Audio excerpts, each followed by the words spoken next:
रोंगटे खड़े हो जाएंगे, आप सुन नहीं पाओगे। प्रॉपर्टी सेटलमेंट करने के लिए बहन ने भाई के ऊपर रेप डाल दिया था, जिससे कि सारी प्रॉपर्टी आ जाए उसके पास। बेचारा मर गया, कमरे में जला दिया उसे, मर गया।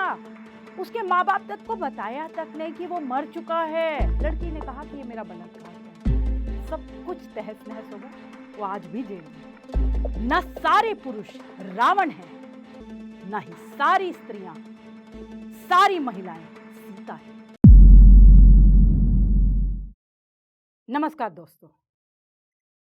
तो बहुत ही अच्छा माहौल है, घर में लाइटें लगी हुई हैं, सब बहुत खुश है। शादी की पूरी तैयारियां हो चुकी हैं। शादी का दिन आ गया, दुल्हन सजी हुई बैठी है, शर्माती माँ आगे पीछे घूम रही है, सारे अरेंजमेंट्स माँ बाप देख रहे हैं। लड़का बहुत खुश है, आज तो शादी है, शादी वाली रात आ गई। कुछ मतभेद हो जाता है, एकदम से लड़की को गुस्सा इतना चढ़ जाता है, तुरंत पुलिस बुला लेती है, सभी मीडिया वाले आ जाते हैं, शादी रुक जाती है। शादी रुकने के बाद पता चलता है दुल्हन, पीएचडी दुल्हन, शादी नहीं करना चाहती इस लड़के के साथ। क्यों नहीं करना चाहती शादी? मेरा नाम बरखत रेहन है और मैं आज आपके समक्ष आई हूं पुरुषों के राइट्स के बारे में बात करने के लिए, क्योंकि मैं एक मेंस राइट एक्टिविस्ट हूं। तो बहनों, आपको यह पता होगा, इस देश में सभी के लिए बोला जाता है कि कानून है, लेकिन कानून सिर्फ महिलाओं के लिए। दहेज प्रताड़ना का केस अक्सर मैं कह रही हूं 95% दहेज प्रताड़ना के जब केस डाले जाते हैं तो वो फर्जी होते हैं। 498 बहुत आपने देखा है धड़ल्ले से डाला जाता है, जिसमें कि पहले तो सभी की गिरफ्तारी होती थी। अब अरनेश कुमार की जजमेंट आने के बाद परिवार के अन्य लोगों को नहीं गिरफ्तार किया जाता, नहीं तो पहले तो कनाडा में बैठी बहनों को भी गिरफ्तार कर लिया था। सोचिए, आप किसी की बहन हैं, आप बाहर विदेश में रह रही हैं, सिर्फ बहू ने इतना कह दिया कि जी मेरे को तो बड़ी प्रताड़ना करी, उसने मेरा मेंटल टॉर्चर किया, उसने मेरा फिजिकल टॉर्चर किया, और आपको जेल भेज दिया जाएगा। तिहाड़ जेल में एक नंद सास का बैरक है। तो ये सिक्के का दूसरा पहलू ये है कि क्या वो माँ नहीं है? क्या आपको लगता है पुरुषों के पास कोई प्रॉब्लम नहीं है? उनके साथ कोई भी गलत काम नहीं होता, उन मेल रेप नहीं होता? ये सब गलत धारणाएं हैं आपके मन में। उनके साथ भी बहुत प्रताड़ना होती है, वो भी एक बहुत मानसिक परेशानियों में रहते हैं। लेकिन जब हम महिलाएं बात करती हैं तो हम ये सोचती हैं कि सिर्फ हम ही दबी कुचली है। बहुत बार देखा जाता था कि महिला को जला दिया गया है। उनको जला देने के बाद हमको लगता था कि वाइफ बर्निंग बहुत बड़ा इशू है। हस्बैंड बर्निंग के अनगिनत केस दे सकते हो आप, अनगिनत हस्बैंड बर्निंग के, जहां पे बेचारा मर गया, कमरे में जला दिया उसे, मर गया। उसके माँ बाप तक को बताया तक नहीं कि वो मर चुका है, सालों साल कोई खबर नहीं है। लेकिन हम इसके ऊपर बात ही नहीं करते। कितने सारे लाखों केसेस हैं जिन्हें दबा दिया जाता है, क्योंकि मेन स्ट्रीम मीडिया तो बात ही नहीं करता है। मेरे जैसे लोग कहाँ तक आपको ये बातें बताते रहेंगे, आपकी रोंगटे खड़े हो जाएंगे, आप सुन नहीं पाओगे कि क्या इस देश में कैसी हालत है पुरुष की। जब बिहार में दूल्हे बिकते हैं, ये भी सच्चाई है, लेकिन आप तक ये सच्चाइयाँ पहुँचती नहीं है। मेल रेप होता है, मेरे पास ऐसे केसेस हैं मेल रेप के, लेकिन वो लड़के कहते हैं कि वो कैमरा के सामने आके कुछ नहीं बता सकते। उनकी बुआ ने उनके साथ रेप किया है, उनकी चाची ने उनके साथ रेप किया है, उनकी बहनों तक ने रेप किया है। और प्रॉपर्टी के एक केस मेरे पास ऐसा था जहाँ पे प्रॉपर्टी सेटलमेंट करने के लिए बहन ने भाई के ऊपर रेप डाल दिया था, जिससे कि सारी प्रॉपर्टी आ जाए उसके पास। कितनी सारी लड़कियों ने, जब पिता ने बॉयफ्रेंड के साथ जाने से रोका, मोबाइल छीन लिया, तो पिता के ऊपर रेप केस डाल दिया। यहां तक कि दूसरे दिन जब गुस्सा उतर गया, मां ने डांट फटकार लगाई, तब उन्होंने ये केस वापस लेने की बात करी, लेकिन फिर वापस नहीं होता। एक बार केस कोर्ट में चला गया तो बाप रेपिस्ट बन गया तो बन गया, पूरी फैमिली तहस नहस हो गई। तो क्या ये सच? ये किस ओर जा रहे हैं? ये समाज किस ओर जा रहा है? क्या पिता एक पिता नहीं है? उसको हमने क्या बना दिया? वो एक सेक्सुअल हैरेसमेंट करने वाला इंसान रह गया है एक पिता, बस उसके पास और कोई काम नहीं है। इस तरीके से फर्जी केस डालने से परिवार टूट जाते हैं, वो नहीं करना चाहिए। बहनों और माताओं से सही शिक्षा दें अपने बच्चों को, जो गलत है उसको गलत ही रहने दें, जो सही है वो सही है। इतने सारे केसेस रोज होते हैं, वो मर जाते हैं क्योंकि उनकी कहीं सुनवाई नहीं है। आपको बताऊं कि एक लड़का, गुर्जर समाज में बहुत एकता होती है। जब कोविड चल रहा था और जब 5 लोग भी इकट्ठे नहीं खड़े हो सकते, तब 6000 लोग इकट्ठे हुए थे क्योंकि वो लड़का मर गया था। 22-23 साल का पूरा लड़का था, यहाँ रोहिणी में रहता था, मैं भी गई थी उसके घर, कई बार गई। और उस लड़के को फर्जी केस, लड़की ने कहा कि ये मेरा बलात्कार कर रहा है और ऐसा केस डाला। वो लड़के ने कभी कुछ किया नहीं था, पैसों की डील थी उनके बीच में, बिजनेस था और उस लड़के ने उससे पैसे मांगे थे। उसने कहा कि नहीं, मैं पैसे तो नहीं दूंगी, बल्कि तुम मुझे कुछ 10 लाख, पता नहीं 15 लाख की मांग की थी कि तुम मुझे दे दो। उसने कहा मैं कहाँ से दूं, मैं मिडिल क्लास फैमिली का हूं, मैं नहीं दे सकता ये पैसे। उस लड़के ने मर गया क्योंकि उसे पता था कि वो ना तो वो पैसे दे सकता है, ना उसको आरोप जो लगाया गया उसको कहीं सिद्ध कर सकता है कि वो इनोसेंट है। वो मर गया। माँ ने ये तक बोला कि जो लड़का था उसने मुझे कुछ नहीं बताया, मरने से पहले भी नहीं बताया और कभी कुछ नहीं बताया, नहीं तो हम इसकी हेल्प करते। अब दिक्कत ये है कि हम तो बोलते हैं speak up man, speak up, लेकिन लड़के बोलते ही नहीं हैं। उनके साथ जितना भी गलत हो जाए या जितना भी हो जाए, कुछ भी प्रताड़ना हो जाए, इनजस्टिस कितनी भी हो जाए, वो चुप रहते हैं, वो घुट घुट के मरते रहते हैं। ऐसा नहीं है कि मर्द को दर्द नहीं होता या मर्द इमोशनल नहीं है, वो छुप छुप के रोता है। लेकिन ना तो वो कोई बताता है, क्योंकि ये बात सबको पता है कि सब हंसी में टाल देते हैं। पुलिस स्टेशन जाता है, एफआईआर, लड़कों की एफआईआर कभी नहीं लिखी जाती है, उनको मार के भगा दिया जाता है, हंस के भगा दिया जाता है। तो आखिर पुरुष जाए कहाँ?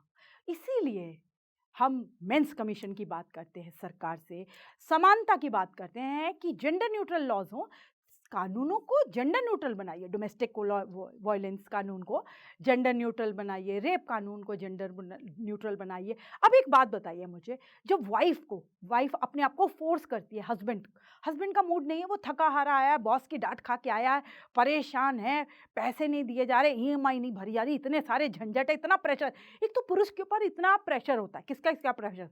गर्लफ्रेंड का प्रेशर, वाइफ का प्रेशर, पापा का, मम्मी का, सारे समाज में जितने भी उसकी बुआ चाची, सबका प्रेशर, बॉस का प्रेशर, इतने मल्टीपल कलीग्स का प्रेशर। उस प्रेशर में वो काम करते करते घर आता है, घर में वो सुख चैन की नींद से सोना चाहता है, उसके बाद दोबारा सुबह उसको जॉब पे जाना है, इतने सारे प्रेशर लेकर के।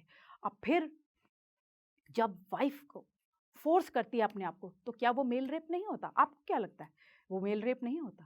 लेकिन हम बात ही नहीं करते मेल रेप की। ये गलत है, ये धारणाएं गलत है। अगर आपकी बेटी घर ना लौटे तो आपको उसकी चिंता होती है, लेकिन बेटा ना लौटे तो उससे ज्यादा आपको चिंता होनी चाहिए, क्योंकि पता चले बेटे के ऊपर कोई फर्जी केस आ गया है। अब फर्जी केस जब आ जाएगा ना, तो आपकी प्रॉपर्टी तक बिक जाएगी, सब कुछ लुट जाएगा, आपका जो मानसिक संतुलन है वो सब बिगड़ जाएगा, क्योंकि आपको कोर्ट कचहरी, दशहरा, दिवाली, ईद कुछ याद नहीं रहेगा, गुरुपुरब कुछ याद नहीं रहेगा। बस आपको कोर्ट जाना है, कोर्ट की तारीख, वकील को मिलना है, कोर्ट की तारीख, बस ये याद रहेगा। और उस हालत में आप टूट जाते हैं, बिल्कुल टूट जाते हैं। लाखों रुपए, पैसे पानी की तरह बह रहे होते हैं। आपके सबसे बड़ी बात, आपका सुकून, आपका सुख चैन खो जाता है। अमन और प्रीति बहुत खुशहाल जीवन जी रहे थे। डिस्प्यूट हुआ, लड़ाई झगड़े बढ़ गए, पुलिस, कोर्ट कचहरी। 5 साल का एक बेटा था उनका और एक 2 साल की बेटी। बच्चे सब कुछ देखते थे, रोज रोज लड़ाई झगड़े, पुलिस आ रही है। अब अंततः अलग अलग हो गए। बेटी बेटा दोनों माँ ले गई। बेचारा पिता, जो एक स्पर्म डोनर है सिर्फ और एक एटीएम मशीन बन के रह गया, उसको आज बच्चे से मिलने नहीं दिया जाता। वो कोर्ट से विजिटेशन राइट्स मांगता है, उसको वो नहीं मिलती है। एक ऐसा ही सिमिलर केस है जहाँ पे बच्चे से पिता मांग रहा था, कोर्ट से ऑर्डर है उसके पास कि वो बच्चे से मिल सकता है, लेकिन बच्चे को जानबूझ करके वाइफ कनाडा ले गई और वो वहीं सेटल हो गई, वो वापस ही नहीं आ रही, सिर्फ बच्चे से दूर करने के लिए। अभी आपने हाल में ही देखा होगा, बैंगलोर में एआई कंपनी की उसने अपने 4 साल के बच्चे को मार डाला, उसके पीसेस कट किए, उसको ब्रीफकेस में भरा। सोचिए, क्यों क्यों ऐसा किया? क्योंकि कोर्ट ने पिता को बच्चे से मिलने के लिए इजाज़त दे दी थी। तो क्या ये सही है? क्या किसी बच्चे को पिता से अलग किया जा सकता है और क्या उसे मारा भी जा सकता है? तो बहनों, ये आप ही डिसाइड करिए। एक केस और आपको बताती हूँ, जहाँ पे एक लड़का-लड़की, सुरभि नाम है लड़की का, और ये मैं नेम चेंज करके बता रही हूँ आपको, क्योंकि ये केस अभी कोर्ट में चल रहा है। और रमेश नाम लड़के का है। वो बहुत अच्छे फ्रेंड्स थे, कॉलेज से फ्रेंड्स थे। अच्छा घूम फिर रहे थे, उन्होंने इंडिया में कई जगहों पे घूमा, फिर बाहर अब्रॉड भी गए, सब बहुत अच्छा चल रहा था। एक दिन धीरे-धीरे गिफ्ट्स वगैरह सब चल रहा था, बिल्कुल नॉर्मल शॉपिंग, खाना-पीना, रहना, सब कुछ चल रहा था। फिर उन्होंने सोचा कि हम दोनों शादी कर लेते हैं। शादी का सोचा, उन्होंने कहा कि लिव इन में रहते हैं, थोड़े दिन देखेंगे। अब लिव इन में उनके रहने लगे तो देखिए, बार-बार हम बात करते हैं राइट्स की, रिस्पॉन्सिबिलिटीज़ की बात हम कभी नहीं करते। तो वहाँ पे जब लिव इन में रह रहे थे तो वो रिस्पॉन्सिबिलिटीज़ नहीं उठा रही थी लड़की, तो उस बीच में बहुत सारे आर्ग्यूमेंट्स हुए और लड़की ने फर्जी केस डाल दिया लड़के के ऊपर, इसने मेरे पे रेप किया, लड़का जेल में। और आपको ये बता दूँ कि वो लड़का अपनी मेडिकल की पढ़ाई के अंतिम पड़ाव में था, अंतिम पड़ाव में। सब कुछ तहस-नहस हो गया, वो आज भी जेल में है। केसेस, रूह आपकी जो काँप जाएगी, ऐसे-ऐसे केसेस हैं। एक लड़का दूर-दराज के गाँव में बैठा था। गाँव में, सोचिए, एक गाँव का केस सुना रही हूँ आपको, जहाँ पे वो सिर्फ़ और सिर्फ़ एक साधारण सी ज़िंदगी काटना चाहता है। लेकिन मैडम को बड़े-बड़े सपने हैं। वो कहती हैं कि नहीं, मुझे तो बर्थडे में यहाँ लेके जाओ, वहाँ लेके जाओ, ये करो, वो करो। नहीं हो पाया। लड़की ने कान काट दिया, कान काट दिया। अब सोचिए, डोमेस्टिक वायलेंस है ना, कान काट दिया। अगर लड़की का कोई कान काट दे तो कितना बवाल हो जाएगा।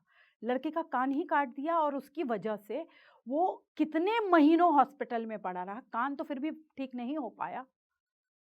वो एक कान से सुन नहीं सकता, लेकिन उसकी सुनवाई कहाँ होगी? कहीं नहीं।